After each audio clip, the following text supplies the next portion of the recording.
जय हिंद साथियों, समासा GS research study centre में आप सभी का स्वागत है। फिर से आज हम बात करने जा रहे हैं, आप सभी को जो बता रहे हैं भारतीय संविधान की जो है प्रस्तावना आखिरकार ये है क्या। आप देखोगे इन प्रस्तावनाओं में हम लोग जो है भारतीय संविधान की जो है संपूर्ण एक तरह से रूपरेखा दे देते हैं, या हम कह सकते हैं भारतीय संविधान की जो प्रस्तावना वो है क्या। प्रस्तावना संविधान का एक परिचय है या भूमिका, इसको हम कह सकते हैं कि हाँ भाई ये संविधान की भूमिका है। यानी कि पूरा संविधान जो हम पढ़ते हैं, संविधान में आखिर से मूलभूत जो बातें क्या है उस हम इस प्रस्तावना में सभी चीज़ें देख लेते हैं। हम हर चीज़ की जो है उसमें संशोधन कर सकते हैं, लेकिन जो प्रस्तावना में संशोधन नहीं करते, क्योंकि प्रस्तावना में एक भी चीज़ का संशोधन करने का मतलब पूरे संविधान में बहुत से अनुच्छेदों के साथ छेड़खानी करने का मतलब। तो हम लोग मुख्य रूप से अन्य अनुच्छेदों में संशोधन कर सकते हैं, मुख्य रूप कोई जो अगर किसी में कुछ कमी लगता है या ऐसा कुछ है उसमें कर सकते हैं, लेकिन हम जो है प्रस्तावना में संशोधन नहीं करते। अब आता है हम लोग जो यहाँ प्रस्तावना को सर्वप्रथम जो आखिर से पहली बार प्रस्तावना की बात जो रखी गई तो कहाँ से हुआ। इसकी प्रस्तावना की जो सबसे पहली बात रखी गई थी वो थी अमेरिका में रखा गया था, जो कि यहाँ पे इसको एक तरह प्रस्तावना का पहला रूपरेखा ही कह सकते हैं इन्होंने आरंभ किया। जैसे भारत स्वतंत्र होता है, भारतीय स्वतंत्र होने के उपरांत जो है भारत में जो है भारतीय संविधान में प्रस्तावना की बात जो विचारधारा जो लेके आए, मतलब इनको जो रखा गया प्रस्तावना को, वो रखा पंडित जवाहरलाल नेहरू जी ने। ठीक है। अब भारत के जो है उस समय उस दौर के समय के जो थे भारत के जो प्रसिद्ध न्यायाधीश हुआ संवैधानिक विशेषज्ञ थे, उनका नाम था N.A. पालकीवाला ने प्रस्तावना को संविधान का परिचय पत्र कह दिया। यानी कि जो है पूरे संविधान का जो परिचय पत्र जो अगर बात कही है पूरे संविधान का, वो परिचय पत्र इन्होंने कहा था N.A. पालकीवाला ने, जो कि जो है उस समय के न्यायाधीश, प्रसिद्ध न्यायाधीश भी थे और संवैधानिक विशेषज्ञ भी थे ये। उसके बाद आते हैं हम लोग बात करते हैं प्रस्तावना के विषय वस्तु क्या क्या है। प्रस्तावना की जो विषय वस्तु देखोगे आप, प्रस्तावना की विषय वस्तु में हम भारत के जो है आपने पढ़ते हो अक्सर जो एनसीईआरटी किताबों में, या मतलब जितने भी स्टेट गवर्नमेंट की जो किताबें, मतलब बोर्ड की जो किताबें, उनमें फ्रंट पेज के पास जैसे स्टार्ट होता है चैप्टर वाइज, उसके पास लिखा होता है, उसमें लिखा होता है भारतीय संविधान की प्रस्तावना लिखा भी होता है या उद्देश्य भी लिखी होती है उसमें। तो उसमें देखो क्या, हम भारत के लोग भारत को एक संपूर्ण संप्रभु संपन्न समाजवादी लोकतांत्रिक धर्मनिरपेक्ष व लोकतांत्रिक गणराज्य बनाने के लिए इसके समस्त नया नागरिकों को सामाजिक, आर्थिक, राजनीतिक न्याय, विचार, अभिव्यक्ति, धर्म, विश्वास व उपासना की स्वतंत्रता, प्रतिष्ठा और अवसर की समानता प्राप्त कराने के लिए तथा व्यक्ति की गरिमा और राष्ट्र की एकता तथा अखंडता सुनिश्चित कराने वाला बंधुत्व बढ़ाने के लिए दृढ़ संकल्पित होकर अपनी इस संविधान सभा में आज दिनांक 26 नवंबर 1949 को एतद द्वारा इस संविधान को अंगीकृत,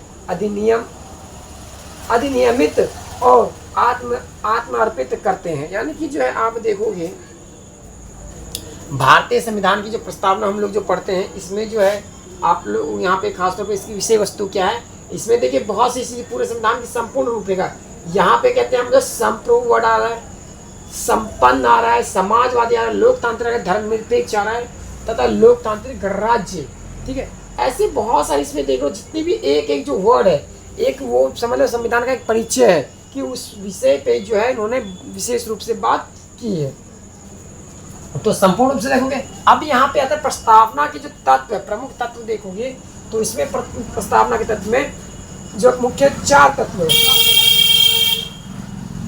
मुख्य रूप से 4 तत्व देखोगे, जिसमें से पहला तत्व है संविधान के अधिकारों का स्रोत। यानी जो संविधान में जो अधिकारों का स्रोत कहाँ से लिया गया है वो उसके ऊपर, जैसे कि आप देखते हो भारतीय संविधान के जो प्रमुख स्रोत है वहाँ पे हम लोग जो कई सारे देशों से लिए, कुछ अमेरिका से लिए, कुछ मतलब जो है ब्रिटिश इंडिया एक्ट जो था 1935 अधिनियम के तहत उसमें से लिया, कुछ जो है हमने जो है जापान से लिया, कुछ कनाडा से लिया, कुछ जो ब्राज़ील से लिया, कुछ साउथ अफ्रीका, ऐसे तमाम प्रकार से संविधानों को हमने वहाँ से उठा के लिए संविधान, तब हमने संविधान को लिखा। अब देखते हैं भारत की प्रकृति क्या थी। भारत की उस समय जैसा भाव था, उस समय भारत की जो जैसे जैसे विचारधाराएं थे उसके आधार पे हमने यहाँ पे जो उसके आधार पे हमने अपने संविधान को अंगीकृत किया, उस हिसाब से संविधान में हमने सारी चीज़ें विषय वस्तुओं को डाले।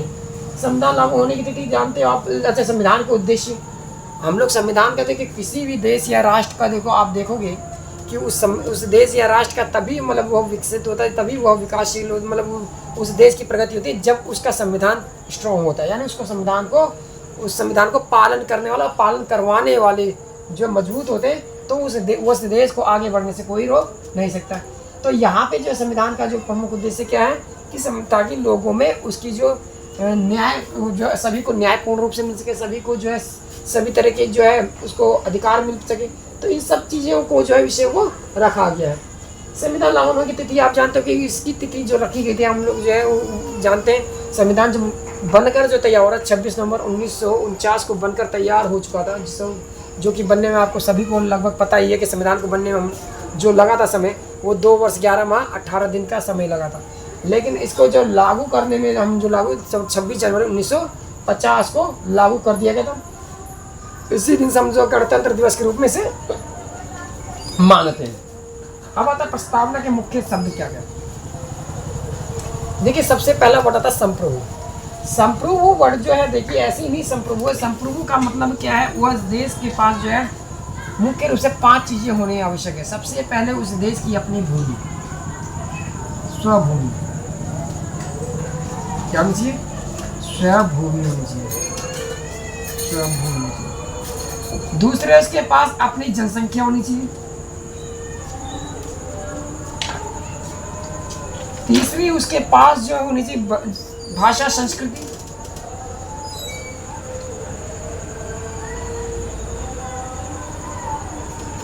ठीक है, स्वभू और युवा तो स्वतंत्र होना चाहिए।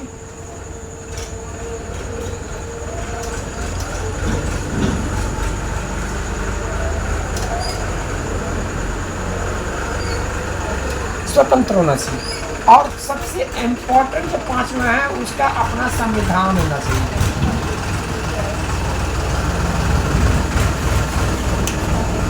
तभी वह संप्रभु होगा। यानी कि भारत जब आज़ाद होता उस समय संप्रभु नहीं कह सकते थे हम लोग, संप्रभु थे क्योंकि भारत के पास स्वयं की भूमि थी, जनसंख्या था, भाषा संस्कृति थी और अपना जो है सरकार शासन भी था, अपना सरकार भी था। लेकिन अपना जो कुछ नहीं था वो था अपना संविधान उस समय बनकर तैयार नहीं होता।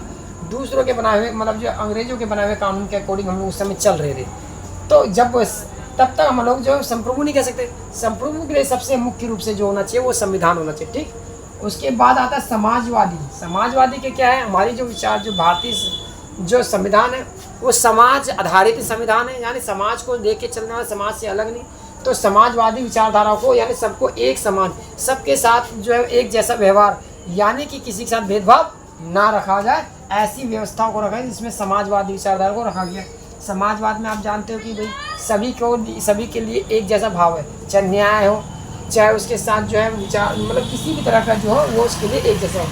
अब आता है धर्मनिरपेक्ष। धर्मनिरपेक्ष क्या है, किसी भी धर्म विशेष भारत देश ऐसा है यहाँ पे सभी धर्म के सभी पंथ को मानने वाले, सभी विचारधाराओं को मानने वाले लोग हैं और यहाँ पे सभी धर्म पंथ, हालांकि पहले जो प्रारंभ में बना था उस समय पंथ निरपेक्ष था ना कि धर्म निरपेक्ष था।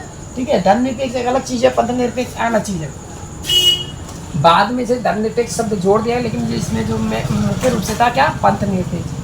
तो धर्म निरपेक्ष और पंथ निरपेक्ष का मतलब यही है कि यहाँ पे किसी भी धर्म विशेष को जो है विशेष अधिकार नहीं दिया जाएगा, सभी धर्म को एक समान का अधिकार माना जाएगा, किसी विशेष धर्म के साथ भेदभाव नहीं किया जाएगा। अब लोकतांत्रिक, भारत की शासन व्यवस्था जो कैसी होगी, लोकतांत्रिक व्यवस्था होगी, ना कि कोई तानाशाही या राजतंत्र ऐसे किसी कोई व्यवस्था नहीं रखी जाएगी। भारत का संविधान कैसा होगा, लोकतांत्रिक, यानी लोगों द्वारा चुनी हुई सरकार द्वारा ही शासन किया जाएगा। इसे ठीक, उसके बाद गणतंत्र। भारत का तंत्र कैसा होगा, गणतंत्र होगा प्लस तंत्र, यानी जो है एक ऐसा तंत्र मतलब व्यवस्था, ऐसी व्यवस्था जो गण के द्वारा, यानी जो जितने अधिक लोग जिसके तरफ जो मत होगा, गण मत, जो जिसकी ज़्यादा मत गण मतलब जो अधिक लोगों की जिसकी जिस मतलब जो है व्यक्ति कह सकते हैं कि जितने ज़्यादा लोग जिस चीज़ को मानेंगे उसी की अहमियत को, उसी की विचारधारा को माना जाए, मतलब जो है जितनी ज़्यादा जनसंख्या को मतलब जिससे मत दिया जाएगा, जिसको जाना जाएगा वही भारत पता है गणतंत्र राष्ट्र है, गणतांत्रिक है। तो यहाँ पे जितने ज़्यादा जो गण मतलब क्या लोग, जो लोग जिसको मतलब यहाँ पे मतलब शासन में लेके आएगी वही शासन करेगा, अन्यथा एक तरह लोकतंत्र ही हम कह सकते हैं, लोकतंत्र की व्यवस्था। अब आता न्याय। न्याय क्या है? न्याय यहाँ पर जो न्याय का मतलब है, यहाँ पे सब किसी के साथ किसी प्रकार का कोई भेदभाव नहीं रखा जाएगा और सबको एक समान अधिकार दिया जाएगा, एक समान के साथ जो इसको माना जाएगा उसको एक समान ही रखा जाएगा, तो इसके कहते हैं हम लोग न्याय। अब आता है अगला वर्ड आता है स्वतंत्रता। स्वतंत्रता मतलब एक ऐसा तंत्र जो स्वयं का तंत्र हो, ठीक है, अपना तंत्र हो, स्वतंत्र। यहाँ पे देखिए दो वर्ड है, स्वतंत्रता। वो बात अलग है, भारत का जो संविधान जो है स्वयं का तंत्र ना होके, जो हमने अन्य बहुत से देशों से कुछ शब्द लिए हैं, तो अपना तंत्र ना होके क्या है स्वतंत्र। यहाँ पे क्या है, भारत का अन्य देशों से भी लिए हमने, जिसकी जैसी अच्छी लगी हमने ले लिया। स्वतंत्र अपना जो यहाँ देश की जैसी व्यवस्था है उस व्यवस्था को अनुसार जो बनाएगा तंत्र है उसे कहते हैं स्वतंत्रता। अभी वर्तमान में कह सकते हैं कि हम लोग पूर्ण रूप से स्वतंत्रता वाली बात नहीं कर सकते, यानी स्वयं का तंत्र नहीं है पूर्ण रूप से, क्योंकि आज भी भारतीय संविधान में देखोगे बहुत सारी ऐसे जो है कानून व्यवस्थाएं हैं जो अंग्रेजों द्वारा बनाई गई है, जो अंग्रेजों द्वारा लगाई गई है, वही हम लोग फॉलो करते हैं, उसमें कोई बदलाव नहीं किया गया, ठीक है।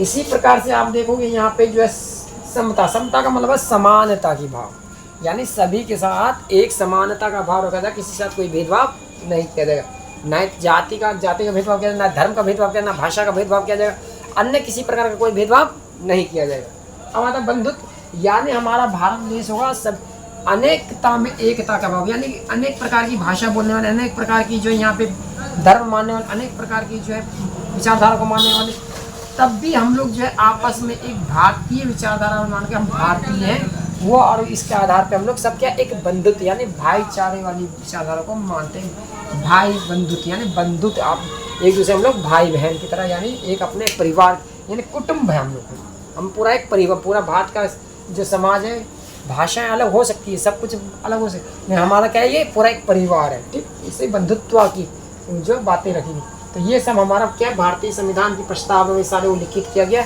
यानी इसके हम देख सकते हैं कि संविधान में जो है उसकी पूरी की पूरी रूपरेखा यहीं से, तो फिर इसके बाद जो है संविधान में अनेक प्रकार से वहाँ की व्यवस्था उस जगह के हिसाब से उसमें नई नई चीज़ें डालते गए, निकालते गए, ऐसे करते चले गए। तो आज के लिए इतना ही है। जय हिंद।